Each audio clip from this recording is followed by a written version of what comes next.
l'excellence à la française, l'artisanat, évidemment, on s'en occupe, vous vous en doutez, dans cette émission. Et grâce à Nathalie Schren, vous allez découvrir qu'une ville sur deux en France est illuminée grâce à l'entreprise qu'elle vous présente, les Champs-Élysées et Strasbourg, où nous serons pour les fêtes de Noël. Et oui, et s'il y a bien effectivement un élément qui est indispensable pour le côté féerique, le côté magique de Noël, eh bien, ce sont les illuminations de Noël. Et à Apt se trouve l'entreprise qui illumine 60% des villes françaises depuis 40 ans. Alors si je vous dis le passage à l'an 2000, l'éclairage de la Tour Eiffel pour le passage à l'an 2000, c'est ici.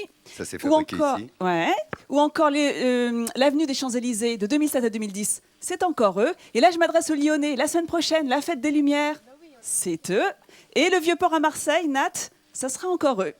Et comme tu l'as dit, Laurent, Strasbourg, on y sera pour Midi en France la semaine du 16 décembre. Et on fera même un spécial Midi en France. Un dimanche en France, pardon. On sera dans les marchés de Noël.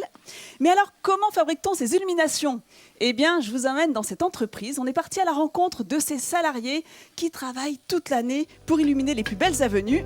Chaque décor est pensé puis dessiné par les designers. Première étape. Après, on modélise notre dessin pour avoir une vue de face, de profil, de dessous. Ce n'est que du sur-mesure car bien évidemment, il faut répondre aux exigences de chacune des villes. Ensuite, entrent en jeu deux corps de métier, les ferronniers et les soudeurs, qui vont réaliser la structure en aluminium, donc l'armature des différents décors. Et pourquoi de l'aluminium ? Parce que c'est léger, économique et solide.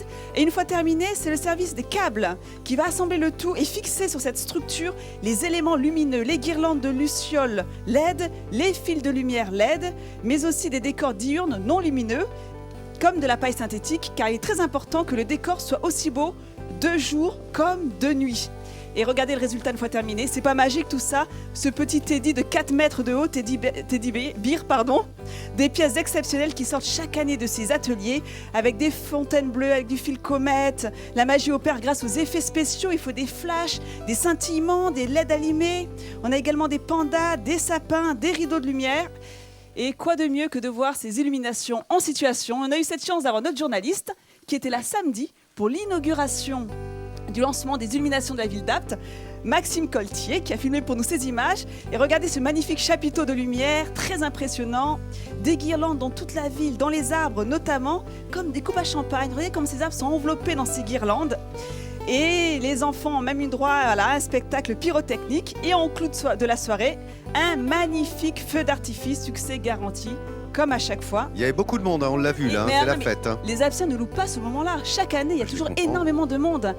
Et la nouveauté de cette année, elle est derrière moi, je vous la montre. Regardez ce magnifique Papa Noël. De Père Noël, pardon, de mètres de haut. Alors, je vous parlais du côté, l'importance d'avoir des décors qui soient aussi beaux de jour comme de nuit. Ben, c'est toute cette paille synthétique qui lui permet d'être magnifique. Et beaucoup de communes l'ont commandé, ce sapin.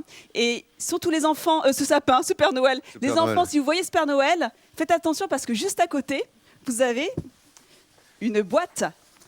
Et oui, la boîte aux lettres du Père Noël, c'est une vraie boîte, Laurent. Et c'est ta lettre au Père Noël que tu tiens ?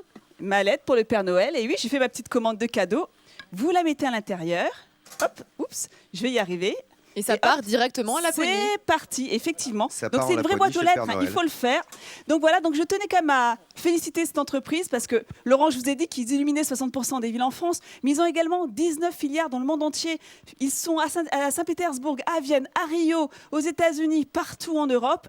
Et donc c'est encore un exemple de réussite à la française, hein, de réussite des talents de nos entrepreneurs français. Donc on est très fiers de vous avoir présenté cette entreprise. Et donc voilà. Eh ben, écoute, bravo, tu mets tout sur france3.fr et c'est un vrai talent. C'est un talent Midi en France, on vous mettra le tout. Ah tiens, le talent, et tu sais quoi, le talent, je vais même l'envoyer au Père Noël, le talent. Tiens. Et le Père Noël, c'est un talent aussi, c'est vrai qu'il en a. Je lâche pas. Surtout pour les petits. C'est formidable d'avoir vu ce Père Noël. Vraiment, c'est de l'innovation, de l'excellence à la française. Là, voilà, là, une fois de plus, on montre qu'il y a des vraies valeurs en France et qu'on sait faire. Et voir ce Père Noël sous le ciel bleu, ce ciel azuré là à Apt, bah c'est un bonheur. Regardez, voilà, merci Fred Talfimière, le réalisateur. Regardez ce ciel bleu et le Père Noël est déjà là. On aura le loisir d'en parler, comme tu l'as dit, lorsque nous serons à Strasbourg pour une semaine autour des festivités de Noël et puis un dimanche en France qui sera consacré effectivement aux fêtes de Noël en France. Merci beaucoup Nat et bravo à ce talent une fois de plus. Voilà, toutes les illuminations, c'est fait ici grâce au savoir-faire des Aptésiens.